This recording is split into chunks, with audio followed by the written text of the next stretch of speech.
Hi guys, இன்னைக்கு எங்கள் வீட்டில் வந்து கத்திரிக்காய் காரக்குழம்பு.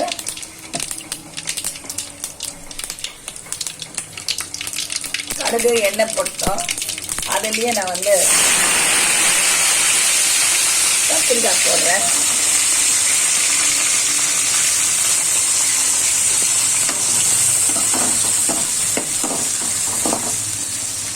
கொஞ்சம் அதில் ஃபிக்ஸ் பண்ணிக்கலாம். அப்போ தான் எண்ணெய் ஆகும்.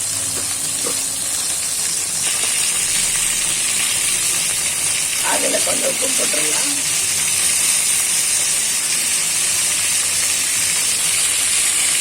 மஞ்சத்தூள் போடலாம். உப்பு மஞ்சத்தூள் போட்டிருக்கேன். ரெண்டுமே நல்லா இதாகட்டும். எண்ணெயிலேயே கத்திரிக்காய் வேகட்டும். அப்புறமா பார்த்துக்கலாம். பாருங்கள், கத்திரிக்காய் கேஸ் நல்லா பாருங்க.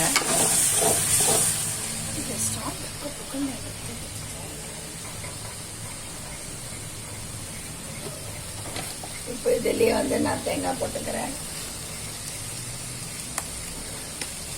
தேங்காய் வந்து ஆப்ஷன் தான், போட்டா போடுங்க, இல்லைன்னா வேணாம்.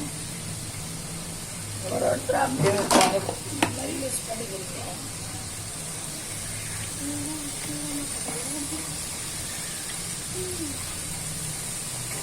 நான் வந்து கொஞ்சம் குழம்பு வேணும், அதனால தேங்காய். நான் ஏன் இந்த ஐடியா பண்ணேன்னா, என் பொண்ணு கத்திரிக்காய் சாப்பிட கொஞ்சம் ஓவராக தான் பண்ணுவான். அதையும் அடிச்சே போட்டுற வேண்டியது.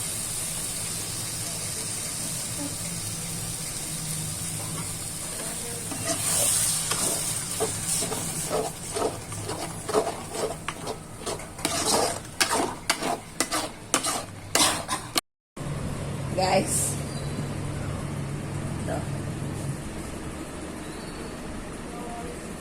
பாருங்க, கத்திரிக்காய் வந்து முழுசா வேணும்னவங்க எடுத்துக்கோங்க. நாங்கள் எப்பவுமே கொஞ்சம் கத்திரிக்காவை நல்லா குழப்பலன்னு தான் செய்வோம், சாப்பிடுவோம். ஏன்னா அது ஒரு மாதிரி இருந்தால் சத்தையாக இருக்கும். இப்போ என் பொண்ணு பாருங்க, கத்திரிக்காய் என்ன அருமையாக சாப்பிட போறா. உருளைக்கிழங்கு பொரியல், கத்திரிக்காய் காரக்குழம்பு காம்பினேஷன் சூப்பராக இருக்கும். இன்னைக்கு அந்த அம்மாவுக்கு எக்ஸாம் நாளைக்கு இருக்கு, படிக்கணும். சரி, முதல்ல இந்த வேலையை பார்ப்போம். இன்னைக்கு எதுவும் கறியெல்லாம் செய்யலை, ஈவினிங் பார்த்துக்கலாம் அப்படின்ட்டு காலையில்